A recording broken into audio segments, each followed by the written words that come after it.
Hello दोस्तों, कैसे हो आप सब। बिटकॉइन $30,000 को रीगेन करने की कोशिश कर रहा है और यहाँ पे लगातार 8वां हफ्ता ऐसा होगा। इतिहास में बिटकॉइन के कभी ऐसा नहीं हुआ कि 8वां हफ्ता भी जो है रेड कैंडल के अंदर यहाँ क्लोज होता दिख रहा है। अगर इसको ग्रीन में होना है तो $31,300 से ऊपर इसको जाना पड़ेगा। यहाँ पर क्यों इसके लिए इंपॉर्टेंट सपोर्ट यहाँ बन के आ रही है और अगले हफ्ते के अंदर हमें एक बाउंस बैक दिख सकता है, उसका भी रीज़न आपको फटाफट से बताएंगे। और यहाँ पे टेरा लूना को लेके एकदम से ये क्या हुआ, 100% के आसपास का उछाल पिछले 24 घंटे में देखने को मिला। क्या उसके पीछे का कारण है वो भी समझने की कोशिश करेंगे, तो बने रहिए हमारे साथ में। चैनल पहली बार आए तो चैनल को सब्सक्राइब कर लीजिए और उम्मीद करता हूं वीडियो को तो अभी तक आपने लाइक कर ही दिया होगा। दोस्तों, सबसे पहले हम बात कर लेते हैं बिटकॉइन के प्राइस को लेके। यहाँ पे अगर आप कैलकुलेशन करते हो और इतिहास को खंगालते हो पिछले 10-12 साल के बिटकॉइन के, तो कभी भी ऐसा नहीं हुआ कि लगातार ये जो 8 कैंडल है ना, वीकली कैंडल की बात कर रहा हूँ, वो रेड के अंदर क्लोज हुई हों। और यहाँ पे अगर आप पिछले 4-5 साल के अंदर देखते हो, बिटकॉइन एक चैनल के अंदर यहाँ ट्रेड करता आपको दिखता है। और अभी फिलहाल जो कंसीडरेशन आप ले रहे हो, जो एक सपोर्ट मिलती है इंपॉर्टेंट, अगर उस चैनल को भी देखते हो तो लगभग $25,000 के आसपास यहाँ मिलती है।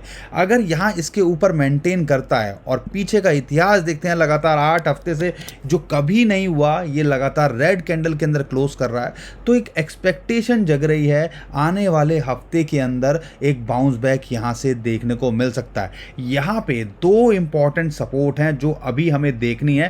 पहली है ये चैनल की जो दिख रही है, लगभग $26,000 से $25,000 हमारे हिसाब से एक इंपॉर्टेंट सपोर्ट है। अगर ये यहां नहीं टिकता है और पीछे हम डेथ क्रॉस की बात करते हैं, अगर उसकी कैलकुलेशन को लेते हैं, या यहां पे अगर इसकी वीकली मूविंग एवरेज को देखते हैं जो कि आती है लगभग 200 दिन की, तो लगभग $22,000 इसके लिए एक बहुत मेजर सपोर्ट है। यहां पर क्या लगता है आपको, हमें कमेंट में ज़रूर बताइएगा। लेकिन हमारे हिसाब से हमें लगता है कि यहां से एक बाउंस बैक देखना चाहिए और एक बाउंस ड्यू ऑलरेडी हो चुका है, क्योंकि ग्लोबल सिचुएशन देखते हैं वो सुधर रही है और हमें लगता है बिटकॉइन को यहां से रिकवर करना चाहिए।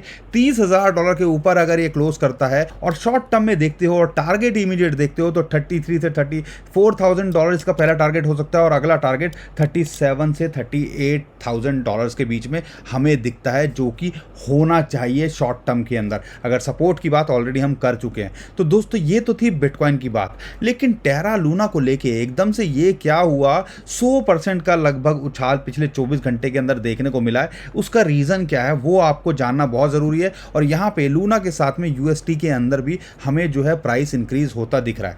दोस्तों, हम सबको पता है बहुत सारे एलिगेशन, बहुत सारी चीज़ें निकल के आ रही थी टेरा लूना को लेके और उनके को फाउंडर डू क्वान को लेके। और अभी जो अपडेट निकल के आ रही है वो ट्विटर पे थोड़ा एक्टिव हैं और लोगों को रिस्पॉन्स दे रहे हैं जो भी लोगों के डाउट हैं।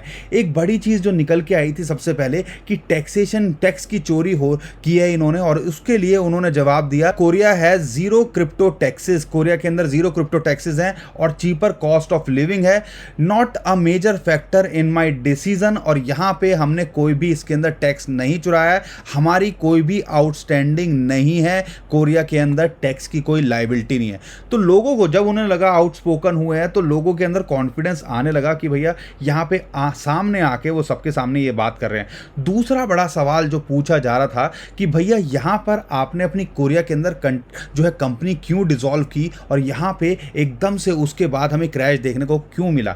यहाँ पे उनका कहना है कि भैया सिंगापुर के अंदर हूँ मैं पिछले दिसंबर से, अगर मैं बात करता हूँ, और यहाँ पे ये पर्सनल डिसीजन था और पहले से ही काफ़ी लंबे से ये समय से ये हमने प्लान किया हुआ था। लेकिन ये कोइंसिडेंस निकल के आया और ये बात मैंने कई बार जो है इंटरव्यूज़ और पॉडकास्ट के अंदर बोली है कि सिंगापुर के अंदर है और हम प्लान कर रहे हैं सिंगापुर शिफ्ट होने की। तो वहाँ क्लोज करके वो सिंगापुर में जाके वहाँ पे ओपन करना चाह रहे थे और यहीं पे कोइंसिडेंसली ये चीज़ें हो गई जैसे उन्होंने डिसॉल्व किया और ये क्रैश हमें देखने को मिला। तो यहाँ पर हमारी इंटेंशन ऐसी कुछ नहीं थी कि हमें भागना था या यहाँ से कुछ चुरा के जाना था, ये एकमात्र कोइंसिडेंस था, इसकी वजह से ये चीज़ हुई। तो यहाँ पे जो दो बड़े सवाल थे, टैक्स की चोरी को लेके और ये कंपनी डिसॉल्व क्यों हुई, उनका उन्होंने आंसर देने की कोशिश की और यूज़र को इससे थोड़ा सा कॉन्फिडेंस आया, चलो भैया यहाँ पे ये कुछ करने की कोशिश कर रहे हैं और यहाँ पे आगे से आगे एक्टिवली थोड़ा जवाब दे रहे हैं। तो सबसे इंपॉर्टेंट बात होती है क्रिप्टो करेंसी के अंदर, ट्रस्ट जो है अगर आपका चला जाता है उसको दोबारे से बिल्ड करना, तो दोबारे से लोगों के अंदर इसके अंदर कॉन्फिडेंस आ रहा है। एक और इंपॉर्टेंट बात क्या है, लूना को बर्न करने की जो बात निकल के आई उसने भी थोड़ा सा यहाँ कॉन्फिडेंस दिया। कई लोग जो है बर्न करके सपोर्ट करने की कोशिश कर रहे हैं, कुछ अपने कॉइन्स, और सुनने में आ रहा है कि ये भी आने वाले टाइम में कुछ बर्न कर सकते हैं। तो उसके लिए उन्होंने बर्न का वॉलेट एड्रेस भी शेयर किया था और यहाँ पे लगभग कहते हैं 250 मिलियन लूना टोकन ऑलरेडी वहाँ उन्होंने बर्न कर दिए हैं।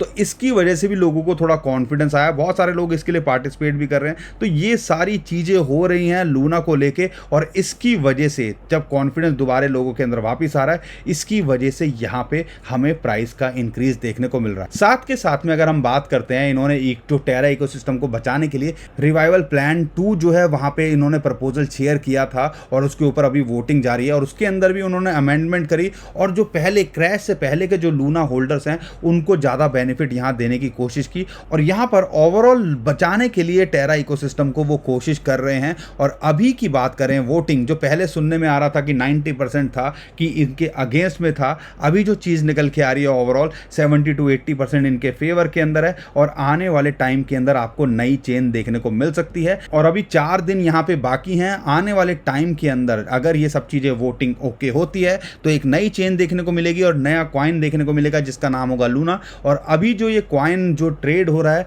उसका नाम हो जाएगा लूना क्लासिक। यहाँ पे आने वाले टाइम के अंदर इसका तो शायद ज़्यादा यूज केस नहीं रहेगा, और इसके जो भी टोकन होल्डर्स होंगे उनको डिस्ट्रीब्यूट कर दिया जाएगा जो नया टोकन होगा लूना का एयर ड्रॉप के थ्रू।